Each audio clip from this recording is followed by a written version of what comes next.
Hello दोस्तों, welcome to transcend academy 2.0।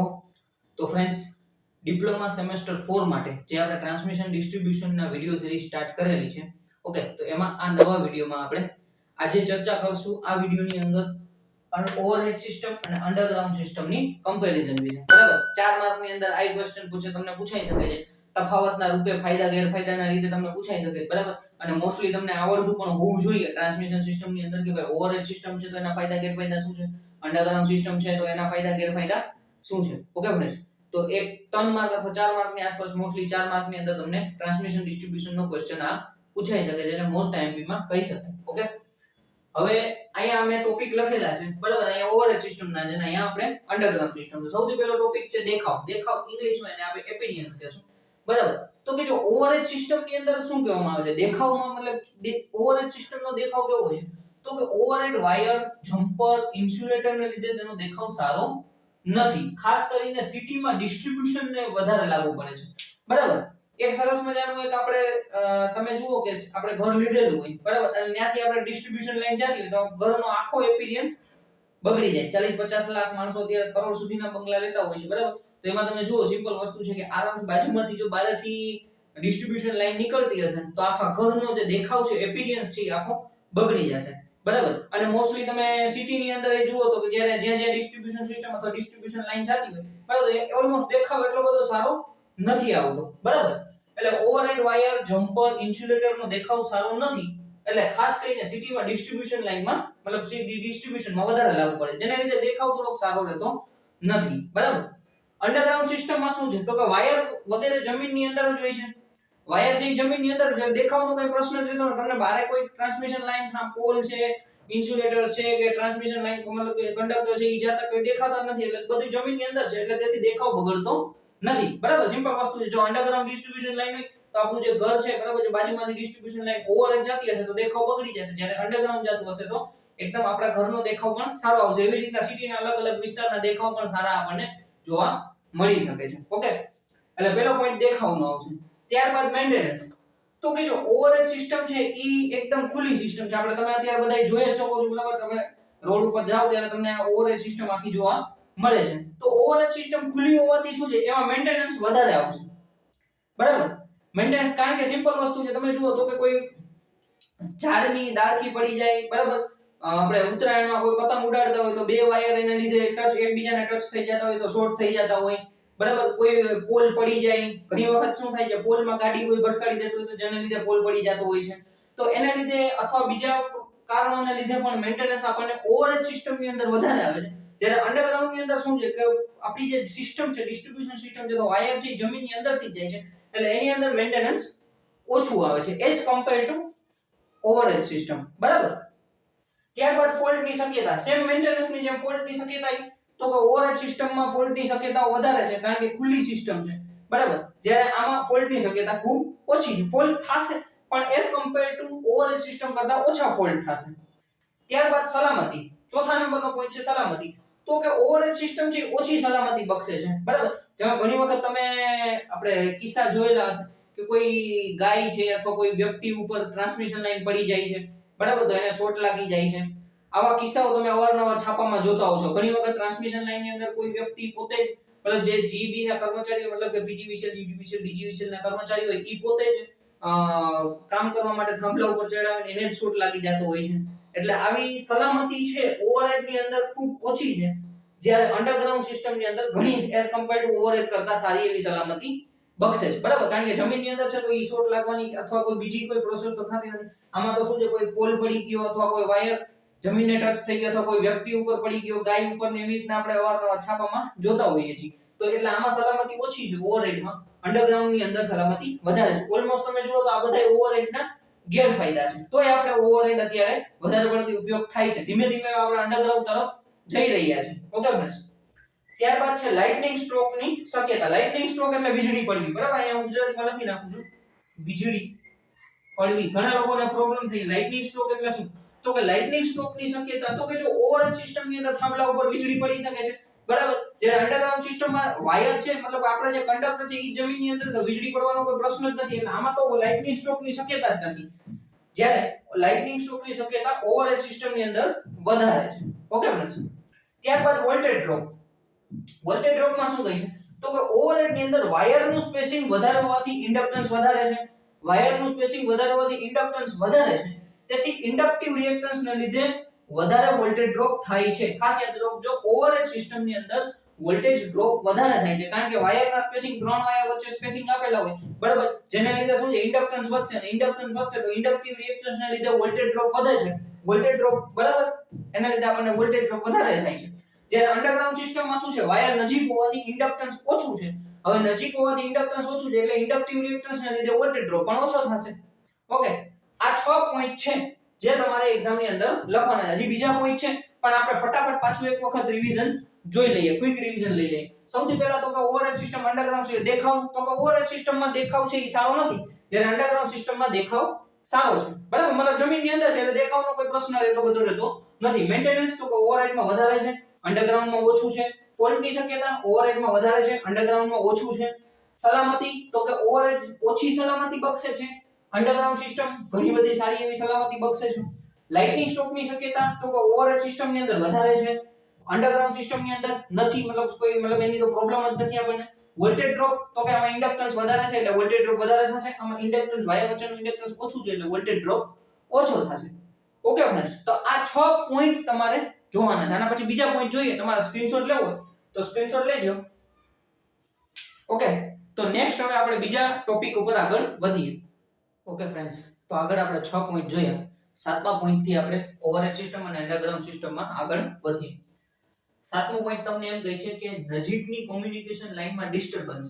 Point તમને ટોપિકમાં એવું આપ્યું છે કે કઈ ટ્રાન્સમિશન લાઇનની અંદર નજીકની કોમ્યુનિકેશન લાઇનમાં ડિસ્ટર્બન્સ થાય છે. તો કે ઓવરહેડ ટ્રાન્સમિશન લાઇનની અંદર શક્યતા વધારે છે. ઓછું કોમ્યુનિકેશન મતલબ નજીકની કોમ્યુનિકેશન લાઇનમાં ડિસ્ટર્બન્સ ઓછું કરવા માટે લાઇન વાયરનું ટ્રાન્સપોઝિશન કરવું પડે છે બરાબર.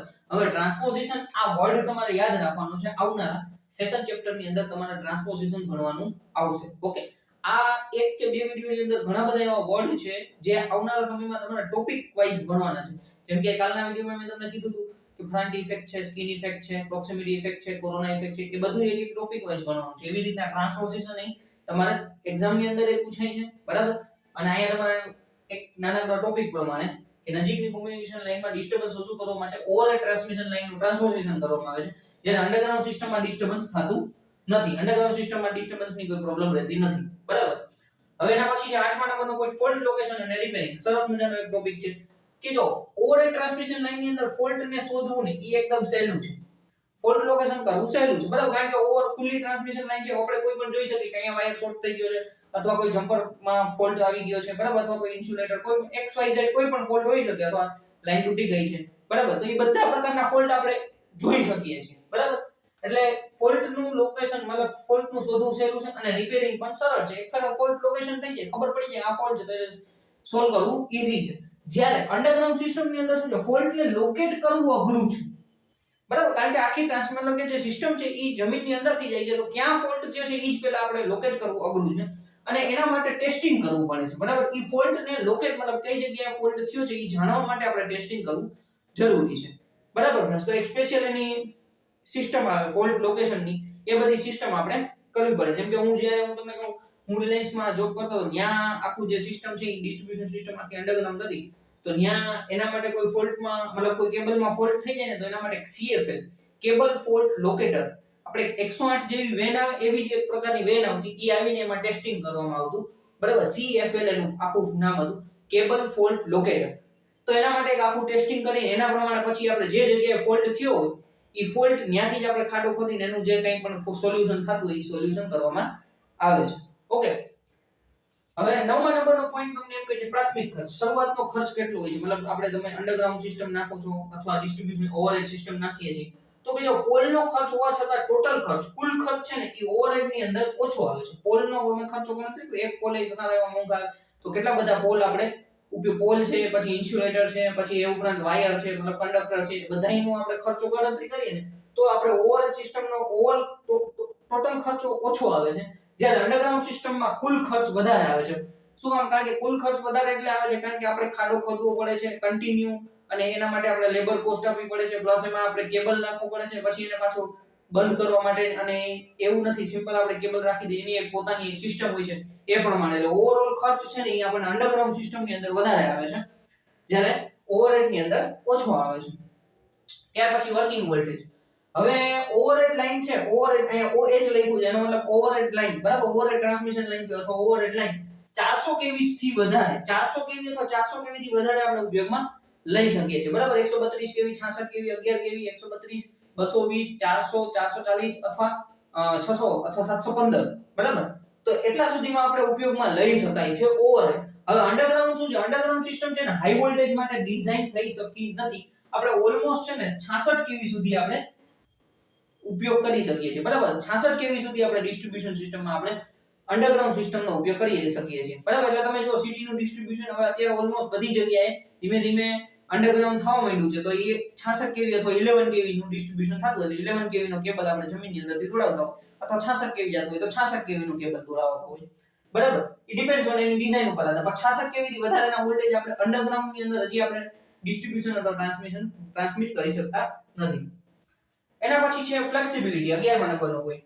તો કે જો ઓવરહેડ સિસ્ટમની અંદર ફ્લેક્સિબિલિટી વધારે છે, એમાં આપણે કંઈક ફેરફાર કરવો હોય તો ફેરફાર કરી શકીએ છીએ, બરાબર. પોલ છે તો પોલમાં થોડો ઘણો આગળ પાછળ ફેરફાર, મતલબ જ્યારે નખાતો હોય, મતલબ જ્યારે એનું ઇન્સ્ટોલેશન થતું હોય એ સમયમાં છે, અથવા ડિઝાઇનમાં પ્રમાણે એ પ્રમાણે, અથવા થોડા વર્ષો પછી એ કંઈક ફેરફાર કરવો હોય તો આપણે એમાં ફેરફાર કરી શકીએ ઓવરહેડ સિસ્ટમને. અંડરગ્રાઉન્ડની અંદર શું છે, એમાં ફેરફાર કરવું મુશ્કેલ છે. એક ફેરે આપણે કેબલ પાથરી દે, બધું કામ કમ્પ્લીટ થઈ ગયું પછી એમાં આપણે ફેરફાર કરી શકીએ નહીં. Okay friends. ત્યારબાદ લાઈનનું કેપેસિટન્સ અને ચાર્જિંગ કરંટ. 12મા નંબરનો મોસ્ટ આઈમ્પી પોઈન્ટ છે લાઈનનું કેપેસિટન્સ અને ચાર્જિંગ કરંટ. તો કે જો ઓવરહેડ સિસ્ટમની અંદર યાદ રાખજો, વાહકનું સ્પેસિંગ વધારે હોવાથી કેપેસિટન્સ ઓછું છે, આથી ચાર્જિંગ કરંટ તમને ઓછો જોવા મળે છે. ઓવરહેડ સિસ્ટમની અંદર વાહક વચ્ચેનું જે કેપેસિટન્સ છે એ ઓછું છે, કારણ કે સ્પેસિંગ વધારે છે. સ્પેસિંગ વધારે હોય તો કેપેસિટન્સ ની અસર છે એ ઓછી થાય, એટલે કેપેસિટન્સ ઓછું છે, આથી ચાર્જિંગ કરંટ તમને ઓછો જોવા મળે છે. જ્યારે અંડરગ્રાઉન્ડમાં શું છે, વાહક નજીક હોવાથી કેપેસિટન્સ વધારે છે, આથી ચાર્જિંગ કરંટની વેલ્યુ તમને વધારે જોવા મળે છે. અંડરગ્રાઉન્ડ સિસ્ટમની અંદર ચાર્જિંગ કરંટની વેલ્યુ વધારે જોવા મળશે, બરાબર, કારણ કે કેપેસિટન્સ મતલબ વધારે છે, વાહક છે એકબીજાથી નજીક હોય છે. હવે જો આની પહેલા આપણે તમે જોયું ઇન્ડક્ટન્સ ઇફેક્ટ, જો રેઝિસ્ટન્સ ઇફેક્ટ, પછી ઇન્ડક્ટિવના લીધે વોલ્ટેજ ડ્રોપ થાય છે, બરાબર, રેઝિસ્ટન્સના લીધે વોલ્ટેજ ડ્રોપ. R, L અને C આ ઇલેક્ટ્રિકલ ડિઝાઇનના પોઈન્ટ છે.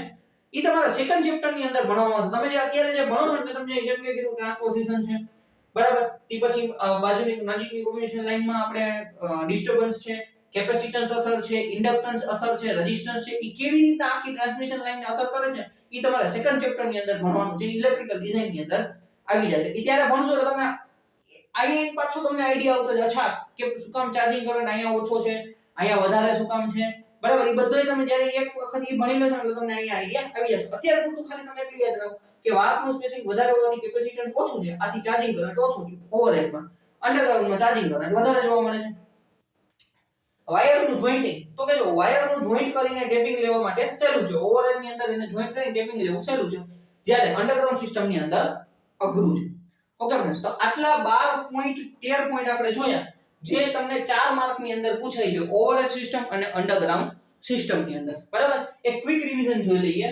ક્વિક રિવિઝનમાં તમને એમ કહે છે કે પેલું નજીકની કોમ્યુનિકેશન લાઈનમાં ડિસ્ટર્બન્સ, તો કે આમાં શક્યતા વધારે છે, આમાં શક્યતા ડિસ્ટર્બન્સ થતું જ નથી.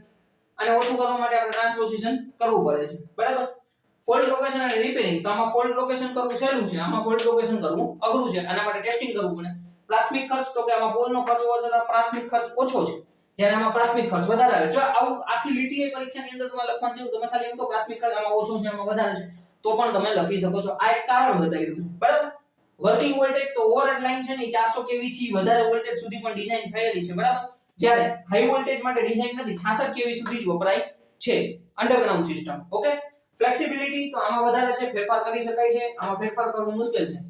લાઈનનું કેપેસિટન્સ અને ચાર્જિંગ કરંટ, તો કે આમાં કેપેસિટન્સ ઓછું છે, ચાર્જિંગ કરંટ ઓછો છે, જ્યારે આમાં કેપેસિટન્સ વધારે છે, ચાર્જિંગ કરંટ વધારે જોવા મળશે તમને. વાયરનું જોઈન્ટિંગ, તો આમાં થઈ શકે છે, ટેપિંગ લેવું આપણે માટે સહેલું છે, જ્યારે આમાં અઘરું છે. ઓકે ફ્રેન્ડ્સ, આનો તમારે સ્ક્રીનશોટ લેવો હોય તો સ્ક્રીનશોટ લઈ લો.